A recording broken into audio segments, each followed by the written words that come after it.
Good evening everyone. আবার good evening কেন বলিস প্রতিদিন? Good afternoon. ও হ্যাঁ, গুড আফটারনুন। কালকেও ভুল করেছিস, তাও কালকে আমি ক্ষমা করলাম তোকে। না, পোস্ট করেছি। কালকে আমি অন্য ডায়লগ দিয়েছিলাম। গুড ইভিনিং ও বলেছিলে। Good afternoon everyone. সে চলে এসেছে আজকে একটা লাঞ্চ ভিডিও নিয়ে। ভাত বাড়তে দিয়েছি ডেবরি বুড়িকে। আমি কি বাদ দিয়ে ভাত বাড়ছি? না, তুমি বড় বড় সবসময় আমাকে হেড কমেন্ট শুনতে হয়। যতদিন না জানবি হেড কমেন্ট আসছে ততদিন পপুলেশন বাড়বে না, সাকসেস হবে না, সাকসেস হবে না। এখন হেড কমেন্ট আসছে মানে জানবি যে হ্যাঁ আমরা ঠিক পথে যাচ্ছি।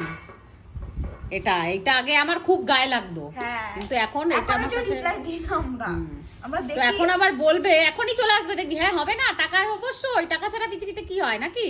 টাকা তো লাগেই, টাকা ছাড়া কি হবে? এই যে ভাত, এই যে এত আয়োজন করে খেতে বসেছি, উইদাউট মানি নাথিং হানি, কুছ ভি নেই। মানি হ্যাঁ তো হানি হ্যাঁ, সেটাই হলো কথা। তো আজকে মেনুটা দেখিয়ে দাও ঝটপট করে, দেখিয়ে দাও। সেখানে আছে হচ্ছে কালকের আমডাল। আমার মা ডাল এমন একটা জিনিস যেটা একবারে শেষ হতে কিছুতেই চায় না, একটু বেঁচেই যায়। আমডাল আছে, আমগুলো মা খাবে। আর এখানে আছে পাট শাক, রসুন, পেঁয়াজ, লঙ্কা দিয়ে। আমার এরকম করে পাট শাকটা ভীষণ, পাট শাক আর আমার কলমি ঝোল শাক ঝোল ভালো লাগে খেতে।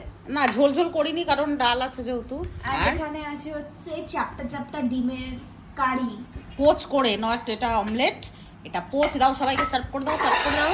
আমি সার্ভ পাই। শাক দিয়ে দাও পাতে পাতে। হাত দিয়ে দেবো? তো হাত দিয়ে দিবি না তো কি পা দিয়ে দিবি?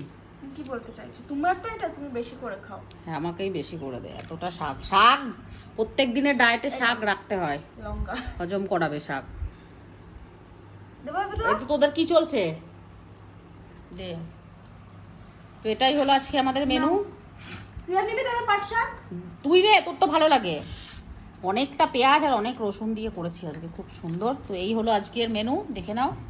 ডিমের পোচগুলো তোমাদের একটু দেখিয়েই দিই আমি, একদম কি সুন্দর পোচ করে কারি করেছি। এই দেখো, দেখছো তো সুন্দর লাগে। গোল গোল ডিম আজকে আর করিনি, আজকে এরকম চাপটা চাপটা ডিম হয়েছে। তো চলো টাটা করে দাও। বাই।